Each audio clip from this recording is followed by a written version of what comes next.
The Farmhouse of Shadows. A long stretch of countryside road, winding through towering trees, led six friends to the secluded farmhouse nestled in a small, almost forgotten town called Briar Hollow. The town was quiet, with only a few residents and a sense of eerie isolation hanging over it. They had rented the farmhouse for a 4-day getaway, eager to unwind and escape their busy lives in the city. The group consisted of Alex, the confident leader of the pack, his girlfriend, Jess, who was the voice of reason, Jake, Alex's childhood friend, always seeking thrills, Emma, Jess's best friend with a tendency to get spooked easily, Sam, the laid-back joker, and Lily, who had a crush on Jake but hadn't gathered the courage to tell him. As they pulled up to the farmhouse, they were greeted by a wooden structure, weathered with age but sturdy. Its dark windows seemed to watch them as they unloaded their bags from the car. Behind the farmhouse, a thick forest loomed, and the sounds of nature filled the air. "This place is perfect," Jake exclaimed as he looked around, his eyes gleaming with excitement. "No neighbors, no noise, just us and nature." "Yeah, perfect for a horror movie," Emma muttered under her breath, already feeling a sense of unease. They made their way inside, the wooden floors creaking beneath their feet. The living room was spacious, with old, worn furniture, a large fireplace, and an assortment of deer heads mounted on the walls.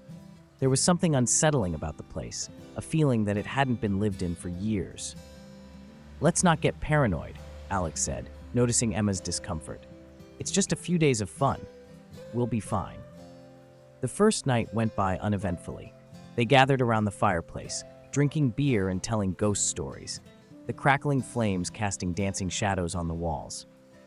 But as the night grew darker and the wind howled outside, an odd sense of dread began to settle over the group.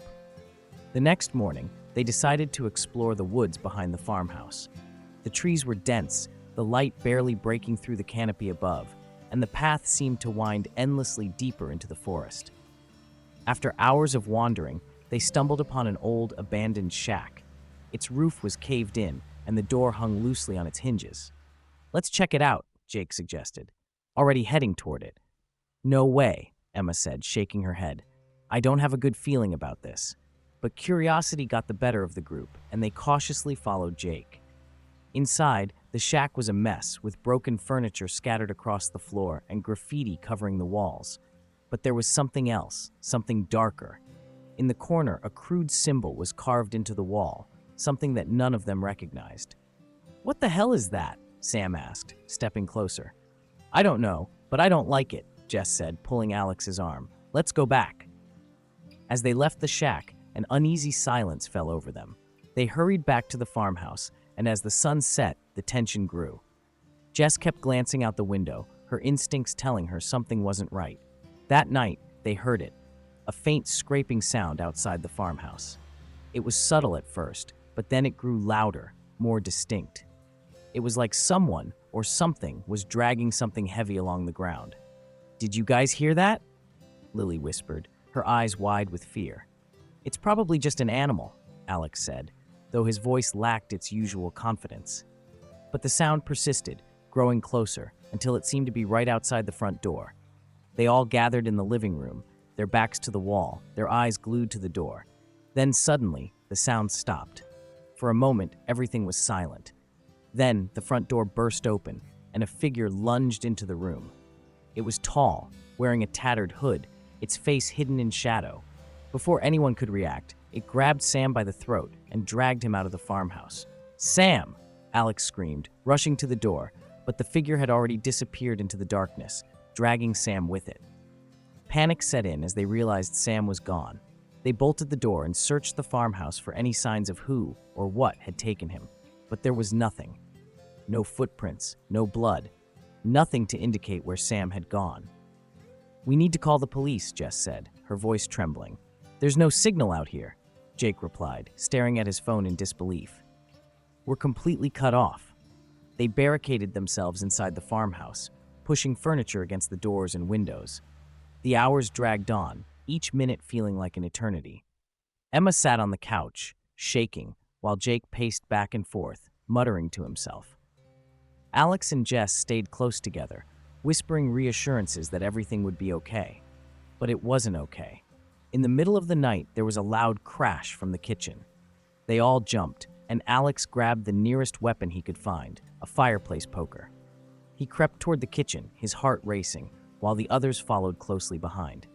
As they entered the kitchen, they saw it. The back door had been smashed open, and standing in the doorway was the figure. It turned its head slowly toward them, and for the first time, they could see its face. It wasn't a mask. The skin was pale and rotting, and its eyes were hollow sockets. Before anyone could react, the figure lunged at Lily. She screamed, trying to fight it off, but it was too strong. In seconds, it had her pinned to the floor, its hands around her throat. Alex swung the poker, hitting the figure in the back, but it didn't even flinch. Jess and Jake pulled Lily away, and they all ran for the stairs. They reached the second floor and slammed the door behind them. Alex wedged the poker under the doorknob, hoping it would hold. They were trapped. "What the hell is that thing?" Emma sobbed, clutching her knees. "It's not human," Jake whispered, his voice shaking. "It's a demon or something. We need to get out of here." "How?" Jess asked. "It's downstairs, blocking the way out." Suddenly, the door shook as the figure began pounding on it from the other side. Each hit sent splinters flying from the wood. They knew it wouldn't hold for long. "We need to jump from the window," Alex said, pulling open the window at the far end of the room. "It's 2 stories up," Emma cried. "We'll break our legs."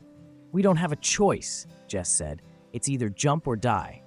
Without hesitating, Alex jumped first, landing hard on the ground below. He groaned in pain, but managed to stand. Jess followed, landing next to him. Jake and Emma hesitated, but the sound of the door breaking down pushed them to leap out the window. They all stood there, gasping for breath, as the figure appeared in the window above, staring down at them. Without saying a word, it turned and disappeared into the darkness of the farmhouse. "We need to get to the car," Alex said, pulling Jess toward the driveway. But as they reached the car, they realized the tires had been slashed. The figure had been prepared. Desperation set in as they realized they were stranded. The farmhouse loomed behind them, a dark silhouette against the night sky. They could still hear the distant sounds of the figure moving inside, searching for them. "We have to run," Jake said, looking toward the woods. "We can hide in the trees." They took off into the forest, their breaths coming in ragged gasps as they sprinted through the underbrush. The branches scratched at their skin, and the ground was uneven, but they didn't stop. Behind them, they could hear the figure's footsteps, heavy and relentless, getting closer and closer. Finally, they came to a clearing, and in the distance, they saw the faint lights of Briar Hollow. "Safety. We're almost there," Alex shouted, pulling Jess along. But then, with a sudden sickening thud, Emma tripped and fell. She screamed as the figure loomed over her, its rotting hands reaching out. Jake and Alex turned back to help her, but it was too late. The figure dragged her into the trees, her screams fading into the night. Alex, Jess, and Jake didn't stop running until they reached the edge of the town. They collapsed onto the road, gasping for breath, and when they looked back, there was no sign of the figure. It was over, at least for now.